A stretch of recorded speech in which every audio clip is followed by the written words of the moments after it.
Hi, my dear listeners. Today I want to open this video with a heartfelt thank you to 3 amazing people whose comments truly warmed my heart.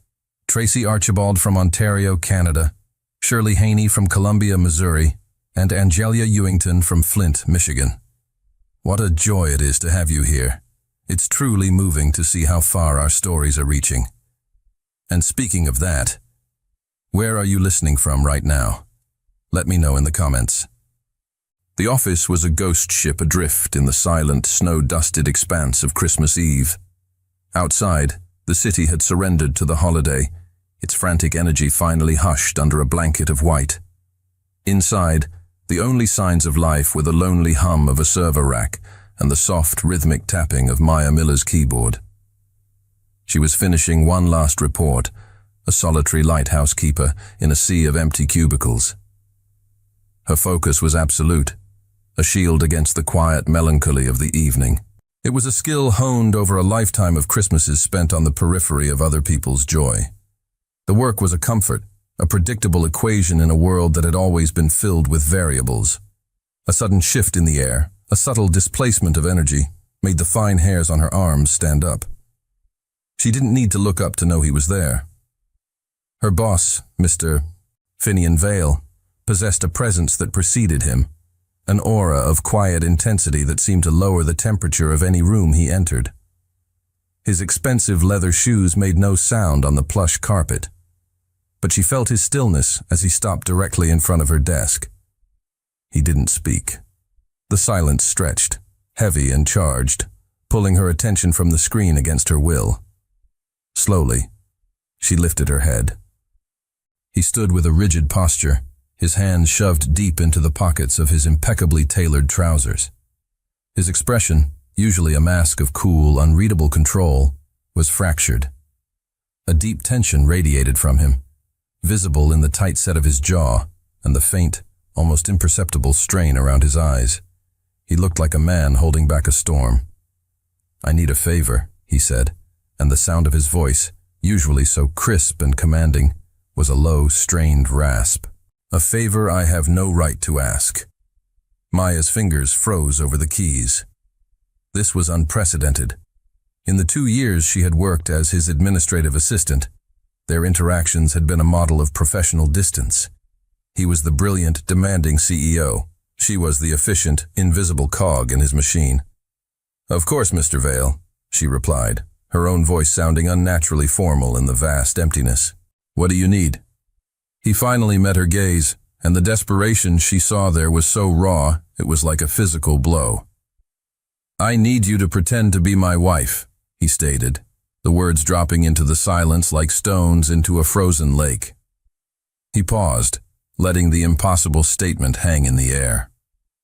"Tomorrow." Maya stared at him, certain she had misheard. Her mind raced, searching for a logical explanation. A joke? A bizarre test of her composure? But the look on his face was devoid of humor. It was the stark, unvarnished expression of a man at the absolute end of his rope. I don't understand," she stammered, the shield of her professionalism shattering. He took a deep, unsteady breath, the first crack in his formidable composure. "My family," he began, the words clipped. "They are controlling. Christmas with them isn't a celebration, it's a tribunal, an annual review of my life choices. They have been pressuring me to settle down, to present a stable front for the sake of the family image." He gestured vaguely toward the window, at the city sleeping below.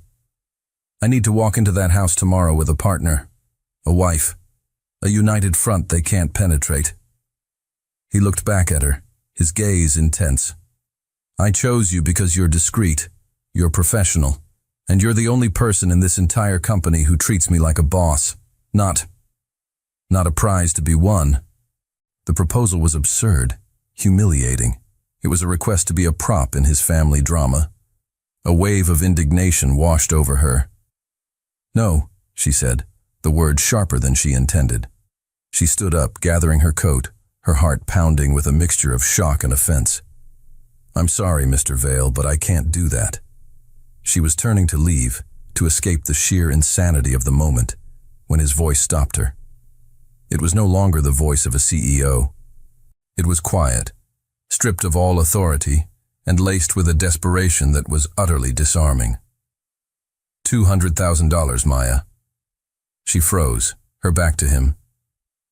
I will wire $200,000 to your account, he continued, his voice low and urgent. For 4 days of your time, from tomorrow morning until the day after Boxing Day. The number slammed into her like a physical force, knocking the air from her lungs. It wasn't just a random astronomical figure. It was the figure. The exact amount needed to pay off the reverse mortgage threatening to swallow her aunt's small, weathered house, the only real home Maya had ever known. It was the sum of all her sleepless nights, her double shifts, her quiet, frantic prayers. With her heart hammering against her ribs, she slowly turned to face him.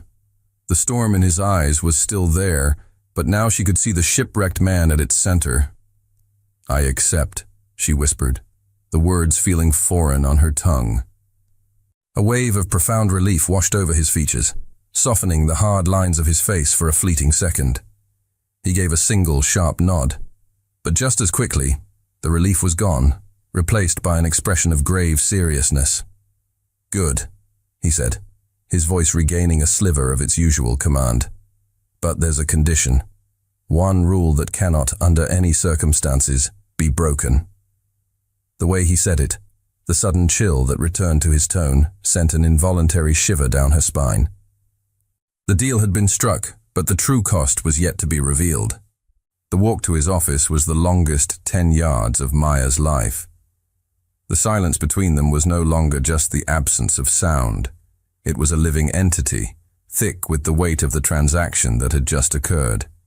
He led the way, his posture once again erect and unyielding, the desperate man from her cubicle replaced by the formidable CEO. His office was a minimalist fortress of glass and steel, floating high above the city. It was a space designed for control, for power, for decisions that shaped markets and lives. Tonight, it felt like a courtroom. A sleek, impossibly thin tablet lay on the polished surface of his massive desk, glowing with the cold, blue-white light of a legal document. He didn't ask her to sit. He stood on the opposite side of the desk, creating a barrier between them. The rule is simple, Finian said, his voice devoid of any warmth. It was the same tone he used when discussing quarterly earnings reports, crisp, detached, and absolute. This is a performance, a business arrangement. Under no circumstances are we to develop genuine romantic feelings for one another. He paused, his gaze sharp and analytical, as if searching her face for any sign of emotional liability. If either of us, he continued, emphasizing each word, begins to feel any form of authentic attachment, the contract mandates an immediate confession. Upon that confession, the agreement is instantly terminated. Maya's blood ran cold. It was a punishment for having a heart, a safeguard designed not to protect the contract, but to protect him. And there's a second part to that condition, he added, his tone becoming even more clinical. To avoid any conflicts of interest or residual complications after the arrangement is concluded, your position will be transferred. A comparable role has already been secured for you at our Seattle headquarters. It's a promotion technically, a clean break. A clean break, a discard clause. For Maya, who had spent her life being moved from one place to another, a perpetual guest in other people's lives, the words were a familiar, painful echo. She was being hired to be a temporary fixture, with her obsolescence already planned. But the $200,000 was a tangible, life-altering reality. This was just business. She could handle it. She had to. I understand, she said, her voice steady despite the tremor she felt inside. With a trembling hand, she reached for the tablet and signed her name on the digital line. The word accepted glowed on the screen, sealing her fate. One last thing, he said, his voice softening almost imperceptibly. He moved from behind the desk, his presence suddenly filling the space around her. My family is traditional. The story needs to be convincing. We need a foundation. He reached into his pocket and produced a small velvet box. He opened it. Inside, nestled against the dark fabric, was a ring. It was a simple, elegant band with a single, clear stone that seemed to capture and hold the cold light of the office. It was understated, tasteful, and radiated a quiet, old-world quality. "We were married a month ago," he said, his voice a low murmur, as if coaching her for a role. "A secret ceremony. It was impulsive, a whirlwind. We were deeply in love and didn't want the interference of my family." He took her left hand. His fingers were cool, his touch unexpectedly gentle as he slid the ring onto her finger. The slide of the cool metal against her skin was a sudden, startling spark of warmth in the sterile room. It settled at the base of her finger, its weight both foreign and profound. A symbol of a lie that was already beginning to feel dangerously real. She looked from the ring to his face. He was looking down at her hand, his expression unreadable. "Welcome to the Vale family, Mrs. Vale," he said, his voice once again formal. But as he raised his head, his eyes met hers, and for a fraction of a second, she saw something flicker in their depths. A flash of an emotion she couldn't decipher. A ghost of vulnerability that was gone as quickly as it appeared. The drive to the Vale estate was a silent rehearsal. Finian drove with a focused, almost grim intensity, the city's festive lights blurring into streaks of color past the windows. Maya sat beside him, the unfamiliar weight of the ring on her finger a constant, cold reminder of the role she was about to play. The car itself was a bubble of quiet tension, a stark contrast to the world outside that was humming with genuine Christmas cheer. They turned off the main road and passed through a set of imposing iron gates. A long, winding driveway cut through a landscape of ancient, snow-dusted trees, finally revealing the house. It wasn't a home. It was a statement. A sprawling stone manor, its architecture severe and unyielding, glittered with thousands of perfectly placed white lights. The effect was not one of warmth or welcome, but of a cold, crystalline perfection, like a palace carved from ice. As Finian parked the car, he turned to her, his expression serious. "Just follow my lead. Don't let them see you're nervous. They feed on weakness." Before she could respond, the heavy oak door of the mansion swung open. A woman stood silhouetted in the warm glow of the entryway. Her posture was ramrod straight, her presence as formidable as the house itself. As they approached, Maya could see her face, elegant, sharp-featured, and adorned with a smile that was a masterpiece of social engineering. It did not reach her eyes. "Finian," the woman said, her voice smooth as polished marble. "You're late." Her gaze slid from her son to Maya, her eyes conducting a swift, dismissive appraisal. "And this must be the surprise." "Mother, this is Maya," Finian said, his voice firm. He moved to Maya's side, his hand resting possessively on the small of her back. The gesture was a clear signal, a public claiming. The warmth of his palm seeped through the fabric of her coat, a small point of heat in the chilling atmosphere. "My wife." If Eleanor Vale was shocked, she gave no sign, save for a fractional tightening of her smile. "Wife," she repeated, the word tasting foreign on her tongue. "How unexpected." The next hour was a blur of introductions. Maya was presented to a tribunal of perfectly dressed, subtly hostile faces. There was Finian's father, a distant, silver-haired patriarch who acknowledged her with a curt nod before turning away. His older brother, whose handshake was limp and whose eyes were filled with a bored skepticism, and his younger sister Clara, a woman with a predatory glint in her eye and a smile that was a carbon copy of her mother's.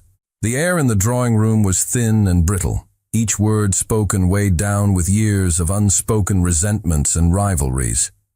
They played their parts. Finian was the attentive, devoted husband, never moving far from Maya's side, his touch a constant reassuring pressure. He recounted their rehearsed story, the whirlwind romance, the secret elopement, with a smooth, convincing charm that Maya found both impressive and deeply unsettling. The true test came at dinner. The dining room was cavernous, the table a mile-long stretch of polished mahogany and glittering silver. The conversation was a minefield of veiled insults and passive-aggressive jabs, all directed at Finian under the guise of polite inquiry.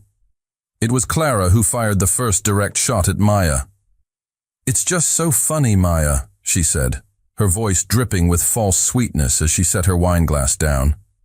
"Finian never mentioned you, not once. For a man so madly in love, he was terribly discreet." She leaned forward, her eyes gleaming. "Where exactly did you two meet?" The table fell silent. Every eye turned to Maya. Her heart hammered against her ribs. It was a detail they had overlooked, a hole in their carefully constructed fiction. She felt the heat rise in her cheeks, her mind a frantic, blank slate. She was about to stammer some pathetic, unconvincing reply when she felt a firm squeeze on her hand under the table. Finian's grip was a silent command. "I've got this." He leaned back in his chair, his expression relaxed, almost amused. He looked directly at his sister, his gaze cool and unwavering. "We met in a place where people are honest and the coffee is cheap," he said, his voice calm and clear. He gave Maya's hand another gentle squeeze. "A place you wouldn't be caught dead in, Clara." A collective, sharp intake of breath rippled around the table. The response was not just a defense, it was a counterattack, a perfectly aimed dart that hit its mark with deadly precision. Clara's smile faltered, a flicker of genuine anger flashing in her eyes. Finian turned his head to look at Maya, and in that moment, under the glare of his family's hostile scrutiny, he gave her a look that was something other than performance. It was a look of alliance, of shared victory. For the first time since she had stepped into this gilded cage, Maya felt a flicker of something unexpected. She felt like they were a team. After the tense, protracted ordeal of dinner, Eleanor Vale rose from her seat, her expression a mask of practiced hospitality. "It's been a long day," she announced, her gaze sweeping over Finian and Maya. "I'm sure you're both exhausted." She led them up the grand curving staircase, her heels clicking softly on the marble. The hallway of the second floor was a long gallery of ancestral portraits, their painted eyes seeming to follow Maya's every move. Eleanor stopped before a set of double doors at the end of the hall. "As your newlyweds," she said, turning to them with a smile that held a distinct malicious glint, "I've taken the liberty of preparing the master guest suite for you. I trust you'll find it comfortable." The unspoken implication hung in the air, thick and suffocating. It was a strategic move, a test designed to see if their marriage could withstand the pressure of forced proximity. The suite was breathtaking. It was larger than Maya's entire apartment, with a four-poster bed that dominated the center of the room, a fireplace with embers glowing softly, and a private balcony overlooking the snow-covered grounds. It was a room built for intimacy, for romance. For them, it was a beautifully decorated cage. The moment the door clicked shut behind Eleanor, the fragile alliance they had formed at dinner evaporated. The air crackled with a new, palpable tension. They stood on opposite sides of the vast room, two strangers forced into a shared, intimate space. "I'll take the sofa," Finian said immediately, his voice flat. He didn't look at her, already shrugging out of his suit jacket and tossing it onto a chair with a weary gesture. The confident man who had so expertly defended her at dinner was gone, replaced by a guarded, distant stranger.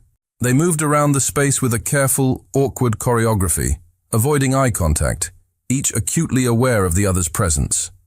The silence was louder than any conversation. Maya retreated to the cavernous marble bathroom to change, her heart pounding. When she emerged in a simple cotton pajama set, he was already settled on the long velvet sofa, a single blanket pulled up to his chest, his back to her. Sleep did not come easily. Maya lay stiffly in the center of the enormous bed, the fine linen sheets feeling cold against her skin. She listened to the sound of his quiet, even breathing from across the room, a strange and unsettlingly intimate rhythm in the darkness. Hours later, she was pulled from a light, restless doze by a sound. It was a low, guttural noise, thick with pain. She sat up, her senses on high alert, and listened. It came again, a choked cry from the direction of the sofa. Driven by an instinct she didn't understand, she slipped out of bed. The floor was cold beneath her bare feet as she crept across the room. In the dim light filtering through the balcony doors, she could see him. He was no longer lying peacefully. He was contorted, tangled in the blanket, his body rigid with tension. His face, usually so controlled, was a mask of anguish. "No," he muttered, his voice a ragged whisper, broken by sleep. "Please, don't go." The words were a raw, unguarded plea, a glimpse into a private hell she had no right to witness. The powerful, untouchable CEO was gone. In his place was a man trapped in a nightmare, his defenses completely dismantled. A wave of compassion, so strong it was almost a physical force, washed over her. It overrode the rules of their contract, the awkwardness between them, everything. She knelt on the floor beside the sofa, her hand hovering over his shoulder for a moment before she found the courage to touch him. "Finian," she whispered, her voice soft. She gently shook his shoulder.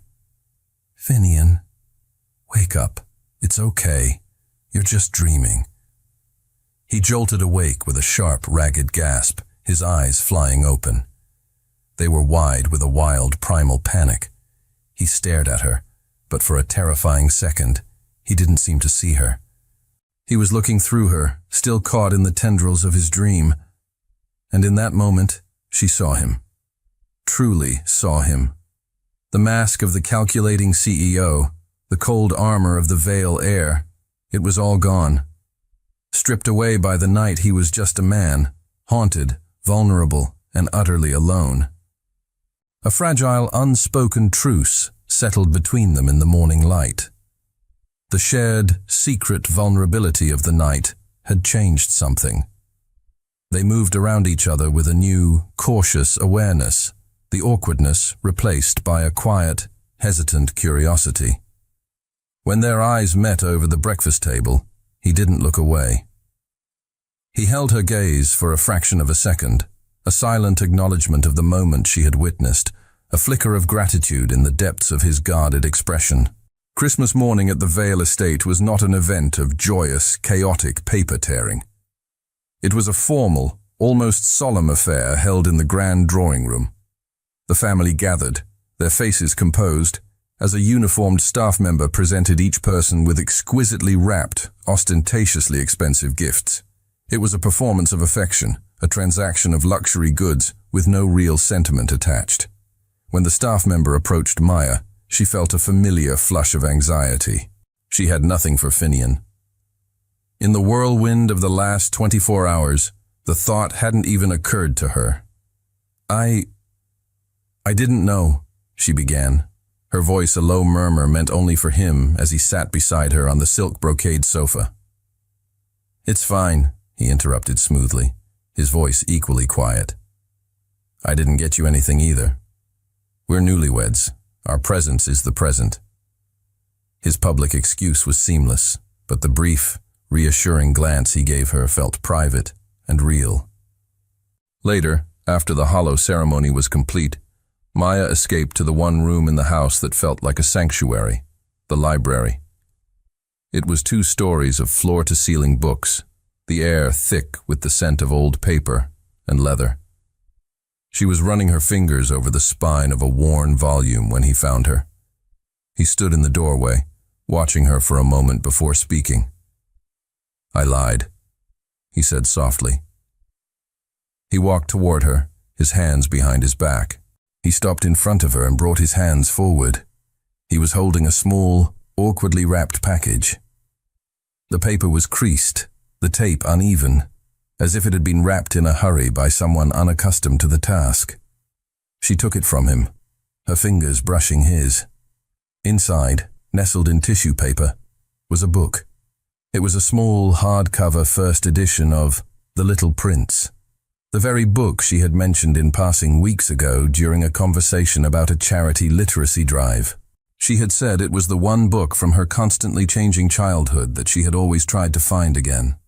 "How did you?" she whispered, her throat tight with an emotion she couldn't name. She looked up at him, her eyes wide with disbelief. "I listen when you speak, Maya," he answered simply, his voice quiet. The statement was a confession, an admission that he saw her as more than just an efficient assistant, that her words registered and held meaning for him. Tears pricked her eyes. This was more than a gift. It was proof that she was seen, that she mattered. Overwhelmed, she felt a desperate urge to give him something in return, something real in this house of hollow gestures. "Wait here," she said, her voice trembling slightly. She hurried back to the guest suite and retrieved the single sheet of paper she had tucked into her bag. It was a small sketch she had drawn late last night, unable to sleep. A simple charcoal drawing of the view from their balcony, a lone snow-covered oak tree standing starkly against the winter sky. She returned to the library and handed it to him without a word. It was a simple, deeply personal offering, the only thing of value she had to give. He took the paper from her, his gaze dropping to the sketch. He stared at it, his expression unreadable. He ran his thumb gently over the charcoal lines, a gesture of unexpected reverence. When he finally looked up, the cool, analytical mask was gone.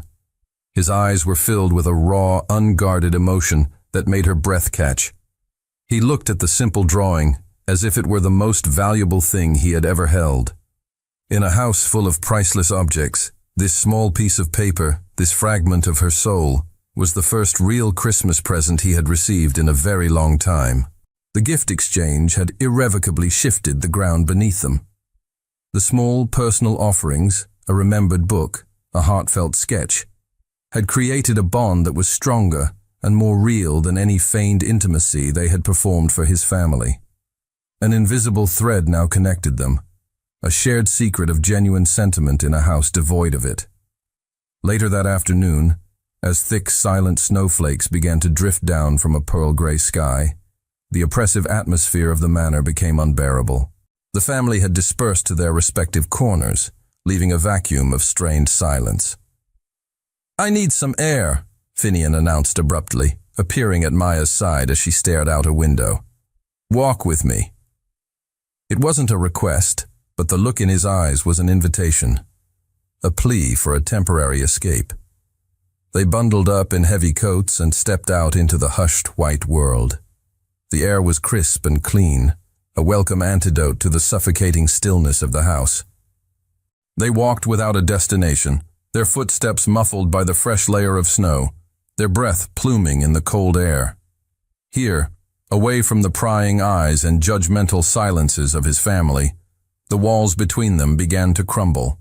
The formal barrier of boss and employee, of contractor and contractee, dissolved into the winter mist.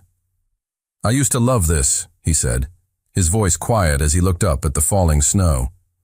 Before it just became the backdrop for the annual Inquisition. He spoke of the immense, crushing pressure of being a veil, the lonely burden of a name that was both a privilege and a prison. He didn't speak with self-pity, but with a weary resignation that resonated with a deep, hidden sadness. Emboldened by his honesty, Maya found herself sharing pieces of her own story. She spoke of her childhood, a patchwork of different homes and temporary families, of the constant gnawing ache for a place to truly belong. She spoke of her aunt, the one constant in her life, and the fierce protective love she felt for the woman who had given her a home when no one else would. They were just two people, walking in the snow, sharing the quiet truths of their lives. As they ventured deeper into the woods that bordered the property, Maya, distracted by the beauty of a cardinal perched on a snow-laden branch, didn't see the gnarled root hidden just beneath the powder. Her foot caught, and a sharp, searing pain shot up her ankle. She cried out, stumbling, her balance gone. Before she could hit the ground, he was there. He moved with a speed and instinct that stunned her. A strong arm wrapped around her waist, pulling her back from the fall and steadying her against his solid frame. "Are you all right?" he asked, his voice laced with genuine concern. "I think so," she said, wincing as she tried to put weight on her foot. The pain was immediate and sharp. "No, I think I twisted it."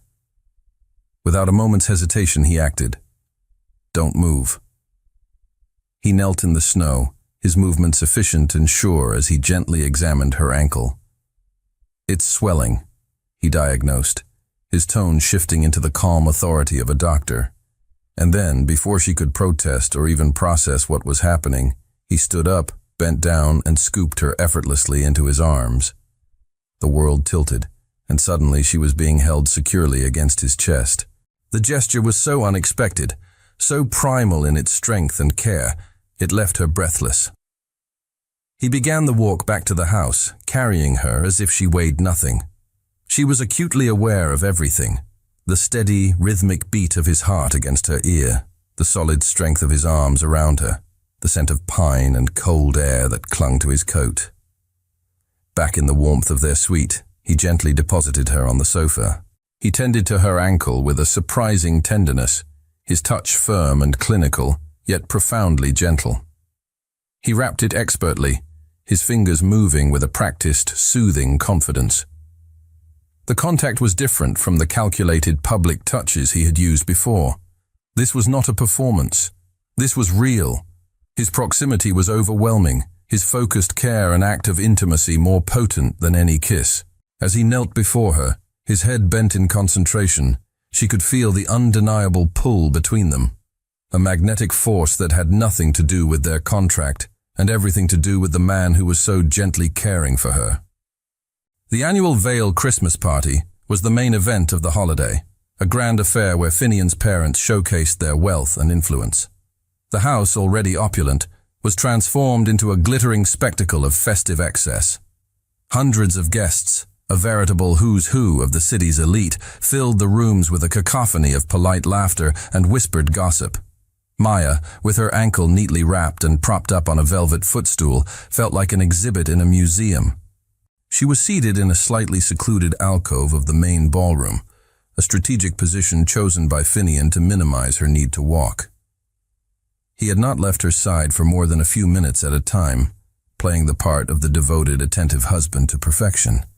He brought her drinks, introduced her to a select few guests with a proud arm around her shoulders, and deflected any intrusive questions with an effortless, charming authority. His performance was flawless, too flawless. The way he looked at her, the proprietary hand on her shoulder, the soft murmur of his voice in her ear as he pointed out a particularly ridiculous guest. It all felt dangerously, intoxicatingly real. They were sharing a quiet moment, laughing at a private joke, when Clara materialized before them, a triumphant, venomous smile on her face. She was holding a small, festive sprig in her hand. "Well, well," she purred, dangling the plant directly above their heads. It was a lush green branch with pearlescent white berries. Mistletoe. "Look where you're sitting. You can't break with tradition, can you?"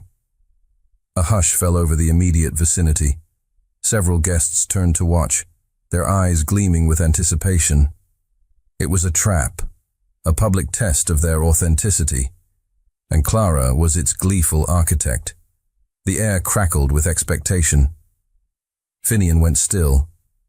He looked from his sister's smug face to the expectant crowd, and then his eyes met Maya's.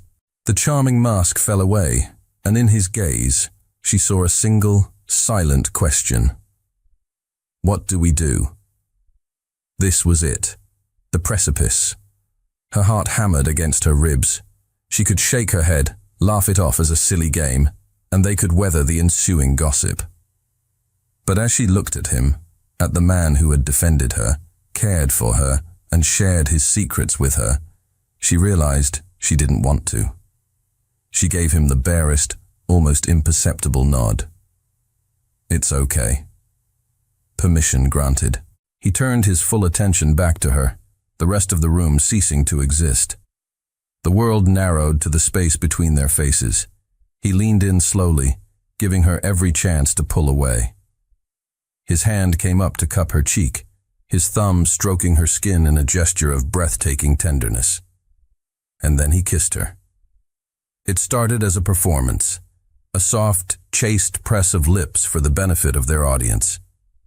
But the moment their lips touched, a jolt of electricity, pure and undeniable, shot through them both. The performance shattered, the kiss deepened, becoming something else entirely. It was soft, searching, and filled with all the unspoken words, the shared glances, and the fragile, burgeoning emotions of the past 2 days. It was a confession. The roar of the party faded to a distant hum. There was no contract, no family, no pretense. There was only the warmth of his lips on hers, the gentle strength of his hand on her face, the dizzying, terrifying, beautiful truth of the moment. When he finally pulled away, they were both shaken, their breathing ragged. They stared at each other, the shock and wonder of what had just happened reflected in their wide eyes. The kiss had not been a lie. And in that shared, silent realization, they both knew, with a terrifying certainty, that they had just broken the most important rule of all. The applause and appreciative murmurs from the surrounding guests were a distant, meaningless noise. Finian and Maya were trapped in the bubble of their own silent, shared shock. Without a word, Finian stood, his expression a tight mask. He gently took her hand, helped her to her feet, and with a curt nod to the stunned onlookers, guided her from the ballroom. He led her through a series of quiet hallways, his grip on her hand firm and unwavering, until they reached the sanctuary of the library. He closed the heavy oak doors behind them, plunging the room into a hushed, intimate silence, broken only by the crackling of the fire. He released her hand and walked to the fireplace, turning his back to her. He braced his hands on the marble mantelpiece, his shoulders rigid with tension. "That should not have happened," he said, his voice a low, rough rasp that was swallowed by the vastness of the room. Maya stood by the door, her heart still beating a frantic, unsteady rhythm. The ghost of the kiss lingered on her lips, a warm, tingling reminder of their transgression. "We broke the rule," she whispered, the words feeling like a final, damning verdict. The reality of their situation crashed down on her with brutal force. The contract, the confession clause, the transfer, the clean break, the end. He finally turned to face her, and the anguish in his eyes was so profound it stole her breath. The cool, controlled CEO was gone, replaced by a man torn apart by his own impossible laws. "The contract is clear," she continued, her voice trembling as she forced herself to speak the truth they were both avoiding. "We have to end this. Now." The words hung between them, a death sentence for something that had only just begun to live. The thought of leaving, of being sent away to Seattle, of never seeing him again except as a name on a corporate memo, was a physical pain, a sharp, twisting ache in her chest. "I don't want to," he admitted. The confession ripped from him, a raw, desperate sound. He took a step toward her, his hands clenched into fists at his sides. "I don't want this to end, Maya." His words, a mirror of the frantic plea in her own heart, broke through her resolve. "I don't either," she confessed, her voice cracking, the sound fragile in the quiet room. They stared at each other across the space, caught in an impossible, agonizing impasse. The very contract that had brought them together now demanded their separation, just as they had finally, irrevocably, found each other. They were bound by a rule they had both willingly, recklessly, broken. He closed the distance between them, stopping just inches from her. He didn't touch her, but she could feel the heat radiating from him, could see the desperate conflict warring in his eyes. "We have one more day," he said, his voice a low, pleading whisper. "Tomorrow, Boxing Day. The agreement isn't officially over until the morning after." He looked at her, his gaze intense, searching. Let's pretend for one more day. Not for my family. For us. Let's pretend that this is real just until we have to leave. It was a foolish, reckless request. A postponement of the inevitable pain. But as she looked into his eyes, she knew she was just as foolish, just as reckless. She wanted one more day of this beautiful, impossible truth. She gave a slow, deliberate nod. One more day. Their final day at the Vale estate was a masterpiece of bittersweet torture. Their agreement to pretend for us had erased the last vestiges of performance. What remained was something achingly, beautifully real, lived out under the shadow of a ticking clock. Every shared laugh felt more precious, every stolen glance more profound, because they both knew it was finite. The shift in their dynamic was a palpable force, and even the Vale family, masters of observing social subtleties, could not miss it. The desperate, performative affection of the first day had been replaced by a quiet, confident intimacy. The way he instinctively reached for her hand, the way she leaned into him when he spoke, the easy shared smiles that passed between them. It was a seamless, natural dance. Their authenticity had an unexpected effect. Seeing his son genuinely happy, genuinely connected to someone, seemed to disarm the distant patriarch. Finian's father engaged Maya in a brief, surprisingly pleasant conversation about her interest in art. Clara, having lost her primary weapon, retreated into a sullen silence. The most startling transformation was in Eleanor. During a quiet moment in the afternoon, she found Maya alone, looking at the family photos on a grand piano. "He's different with you," Eleanor stated, her voice softer than Maya had ever heard it. It wasn't an accusation. It was a simple, unadorned observation. She looked at Maya, and for the first time, her smile was not a social weapon, but a small, hesitant gesture of approval. "It's good to see." They were selling the lie so perfectly that it had convinced everyone, including the family it was designed to deceive. The irony was a sharp, painful twist in Maya's heart. The breaking point, the final intrusion of reality, came not from a family member, but from the vibration of her phone. She excused herself and stepped onto a cold, secluded stone terrace to answer it. It was her aunt. Her voice was a cascade of joyous, tearful relief. The bank had called. The wire transfer had cleared. The payment was accepted. The house was safe.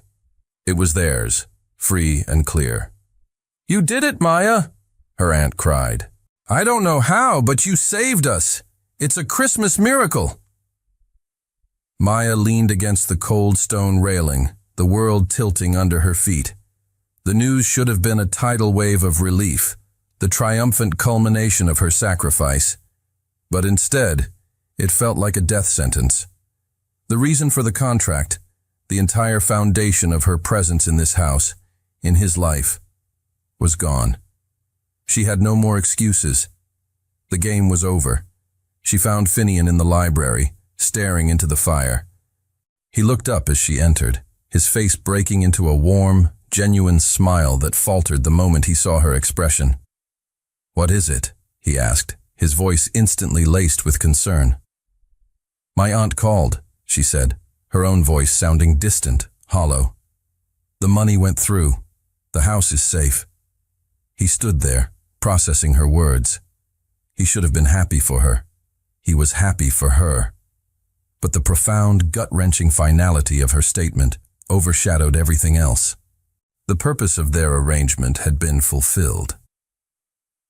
"I'm happy for you, Maya," he said, and she knew he meant it. But the pain that flashed in his eyes was unmistakable, a raw, unguarded wound. "I really am." The lie was officially over. All that was left was the goodbye. The morning after Boxing Day dawned cold and gray, the sky a perfect mirror of the mood inside the car. The farewell at the Grand Oak door had been the final scene of their play. Eleanor had been surprisingly warm, kissing Maya's cheek and making her promise to call. Finian's father had shaken her hand, a flicker of respect in his eyes. They had played their roles to the very end, a convincing portrait of a happy couple leaving after a family holiday. The moment the heavy doors of the Bentley clicked shut, the performance ended. The silence that rushed in to fill the void was immense and suffocating. It was a physical presence, pressing down on them. Finian's hand, which had been resting on the small of her back just moments before, retreated to the steering wheel. His posture stiffened. He stared straight ahead, his jaw tight, his knuckles white as he gripped the wheel. They didn't look at each other. They couldn't. The intimacy of the past few days had been stripped away, leaving them raw and exposed. They were once again Mr. Vale, the CEO, and Maya Miller, his assistant, two strangers bound by a contract that was now nothing more than a source of mutual, agonizing pain. Every mile that passed was a countdown to the inevitable end.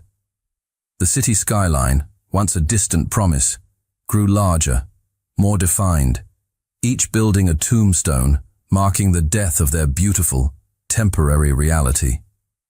Halfway back, without a word, Finian slowed the car and pulled over onto a deserted scenic lookout. The spot overlooked a vast, frozen lake, its surface a sheet of milky white under the overcast sky. He cut the engine. The sudden absolute silence was deafening. He kept his gaze fixed on the frozen expanse, unable to look at her. "Maya," he began, his voice a rough, strained sound, as if the words themselves were a physical effort. "The contract. We don't have to follow it to the letter." He finally turned to face her, and the desperation in his eyes was a gut punch. "The transfer clause," he said, his voice dropping to a near whisper. "We can ignore it. You don't have to go." His offer hung in the air, a fragile, desperate lifeline. A part of her, a wild, screaming part, wanted to grab it, to say yes, to stay, to figure out the rest later.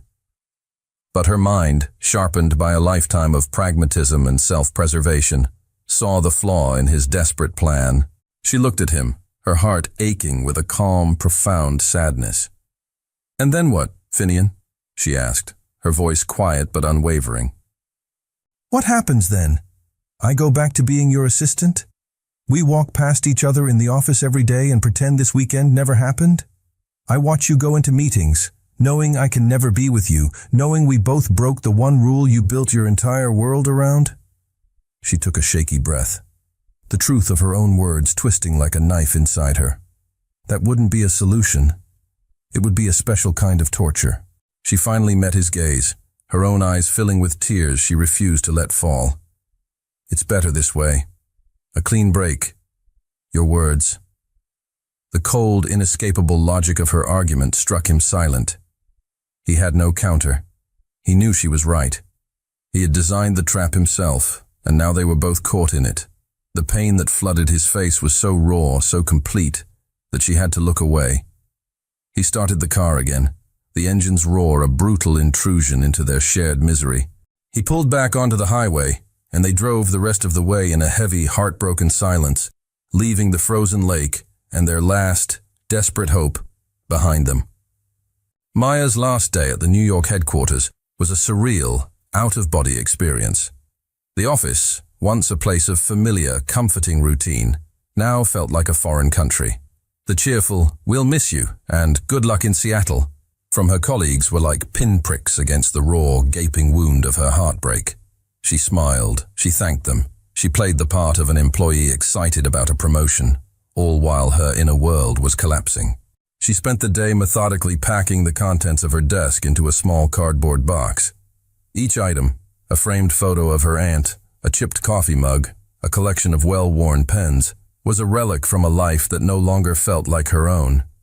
She avoided looking toward the glass walls of Finian's office, but she could feel his presence, a magnetic pull she had to consciously resist.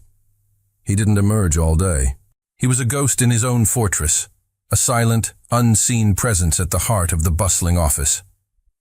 At precisely 5 o'clock, her desk phone rang. The caller ID was his private line. "Maya," his voice was formal, devoid of all emotion. "Could you come in for your final transfer meeting?" The formality was absurd, a cruel parody of their usual professional interactions. She took a deep breath, squared her shoulders, and walked the familiar path to his office for the last time. He was standing by the window, staring out at the city, his back to the door. He didn't turn when she entered. "The board has officially approved the transfer," he said to the glass, his voice a monotone. "Your flight to Seattle is confirmed for 7 a.m. tomorrow. A car will be at your apartment at 4. He was reciting facts, closing out a transaction. There was no trace of the man who had held her in his arms, who had kissed her under the mistletoe, who had looked at her sketch as if it were a priceless treasure. "Thank you for your assistance this weekend, Maya," he added, the words sounding stiff and rehearsed. "It was successful." A cold, quiet anger began to burn through her grief. Was that all it was to him now? A successful transaction? She wouldn't let him hide behind his corporate armor. She wouldn't let their story end this way.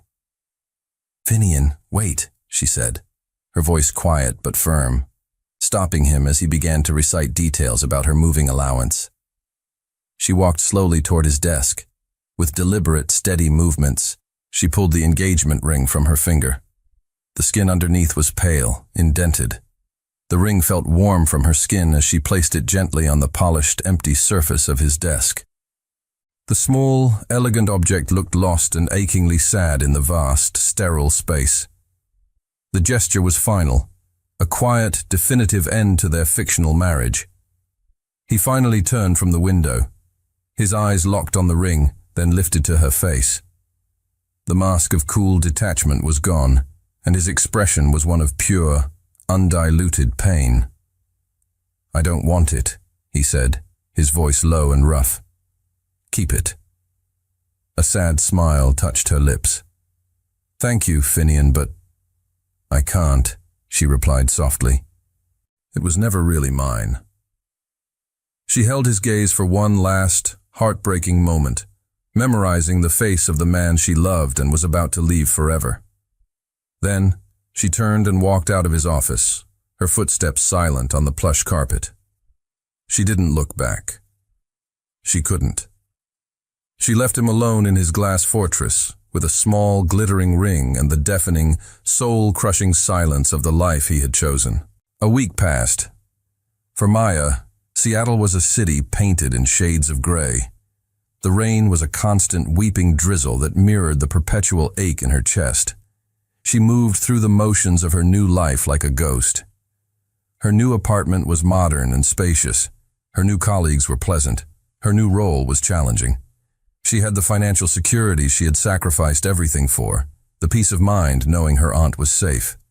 By every logical measure, she had won. But she had never felt so profoundly poor. The emptiness was a constant companion. Every cup of coffee reminded her of the cheap diner where their story began. Every passing glance at a bookstore made her think of the worn copy of The Little Prince she now kept on her nightstand. She was safe, but she was hollowed out. In New York, Finian's life was a study in opulent emptiness. The silence in his penthouse, once a coveted sanctuary, was now a roaring, oppressive void. He would walk past the closed door of the East Wing suite, and the absence of her presence was a physical blow. The office, his kingdom, felt sterile and meaningless. He found himself staring at her empty desk, a phantom limb he could still feel, half expecting her to walk in with a cheerful, "Good morning, Mr. Vale." He had what he always thought he wanted, his family placated, his life orderly, and free of emotional complications. He had achieved peace. But he discovered that peace without her was just another word for loneliness. He had surgically removed the one variable that made his sterile, controlled world worth living in. One night, unable to sleep, he found himself in the library.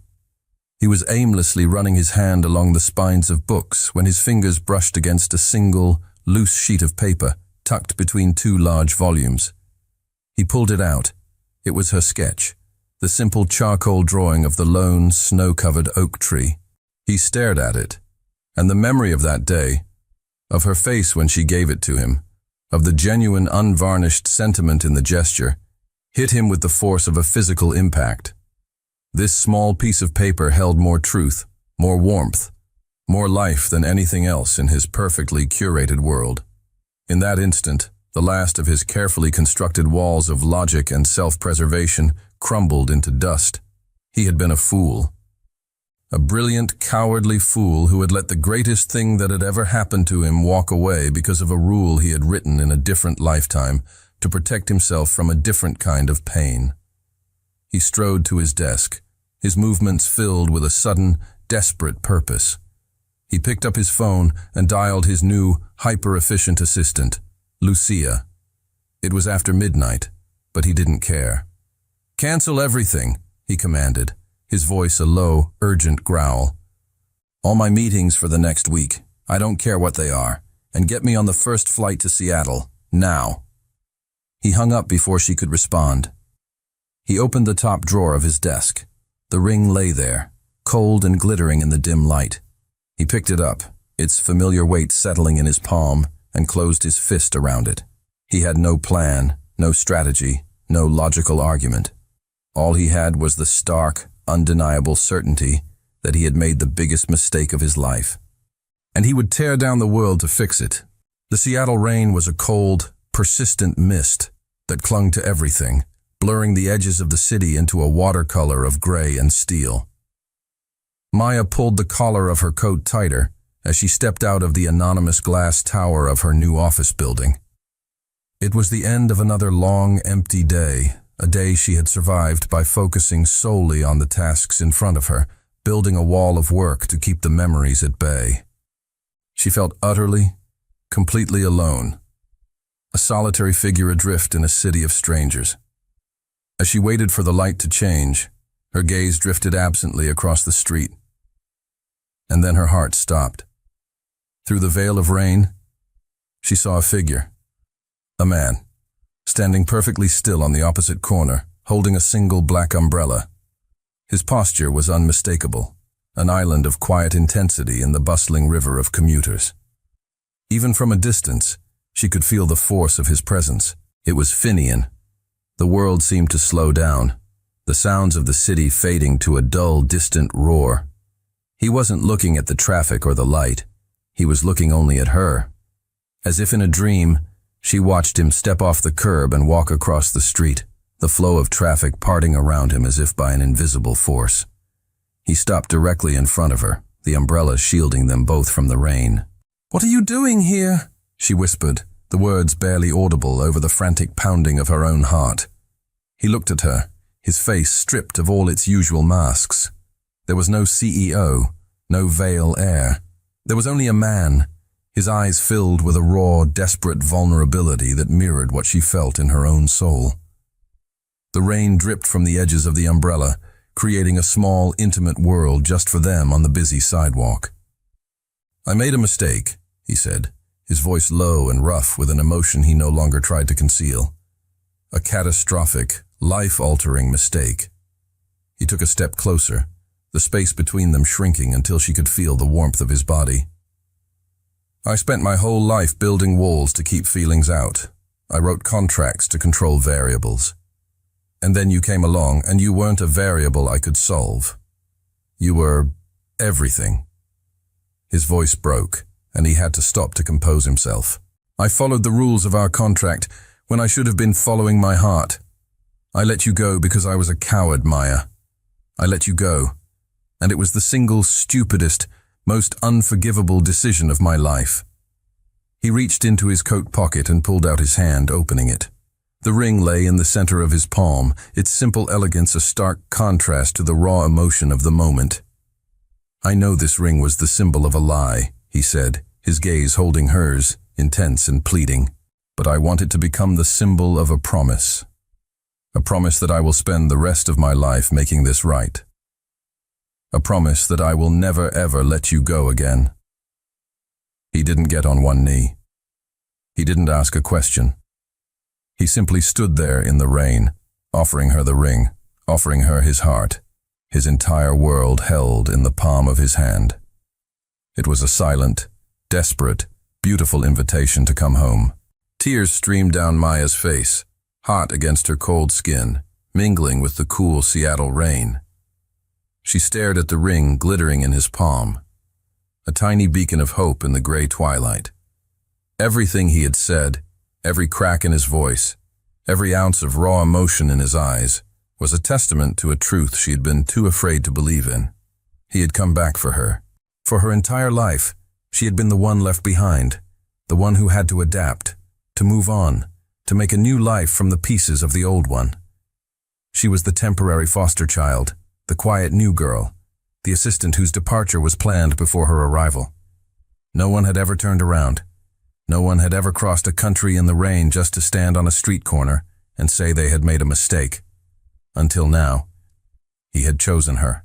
Not as a convenience, not as a solution to a family problem, but as the essential, irreplaceable center of his world. With a trembling hand, she reached out, but not for the ring. She gently took his hand, her fingers curling over his, closing them around the small, precious object.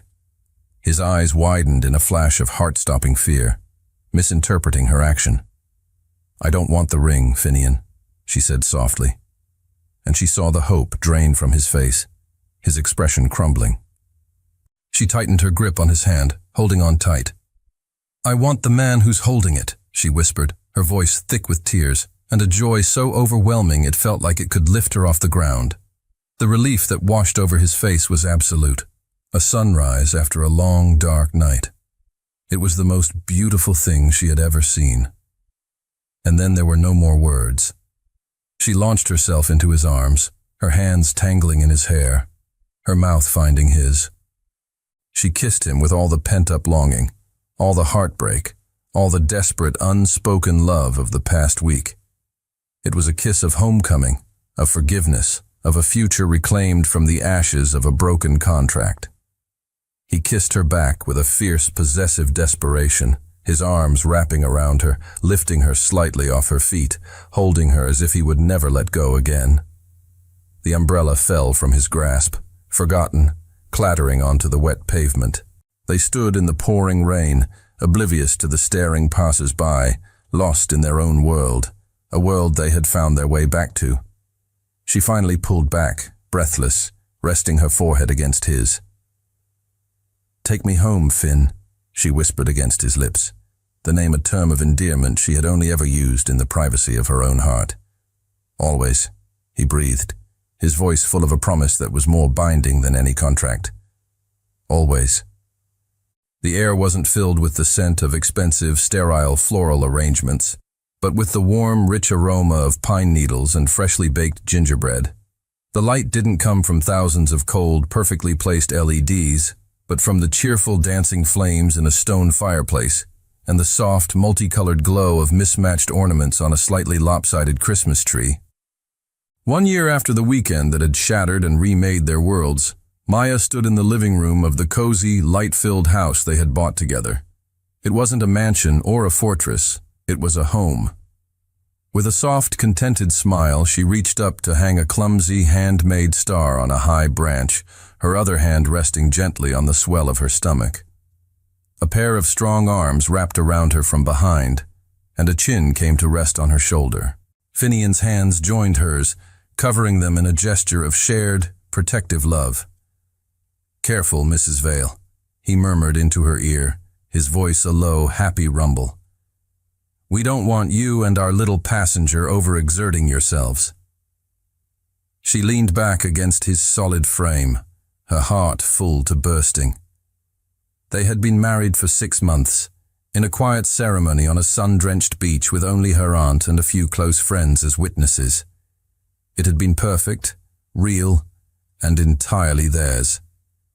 A soft cough from the doorway drew their attention. Eleanor Vale stood there, no longer the formidable matriarch, but a woman softened by a joy she had never expected. She approached them, a small, silk-wrapped package in her hands. "I have something for you, Maya," she said, her voice gentle, laced with a genuine, uncharacteristic emotion. Maya unwrapped the gift carefully. Inside, nestled in layers of tissue paper, was a tiny, hand-knitted set of clothes, a small cap and matching booties, crocheted from a soft, buttery yellow yarn. The set was exquisitely made, but clearly old. The color faded with time. It was the first thing Finian ever wore, Eleanor explained, her eyes glistening with unshed tears as she looked at her son. The outfit I brought him home from the hospital in. I've kept it all these years. She looked back at Maya, her gaze warm and full of acceptance. I want it to be yours now, for my grandchild. The gesture, the passing down of such a precious, intimate piece of family history, was the final, unconditional welcome Maya had never known she was missing. It was an embrace into the heart of a family she was now truly a part of. Tears of pure happiness streamed down her face as she stood and hugged her mother-in-law, a heartfelt, clinging embrace that spoke volumes. Finian watched them, his own heart so full, it felt like it might overflow. He stepped forward and wrapped his arms around both of them, the two most important women in his life, pulling them into a shared hug. Their story had started with a desperate plea on a lonely Christmas Eve, a cold contract for a weekend of lies. It ended here, in the warm glow of their own Christmas tree, with the promise of a new life on the way and the quiet, unshakable certainty that they had found there forever. Not in a clause, not in a loophole, but in the messy, beautiful, unconditional love they had built together.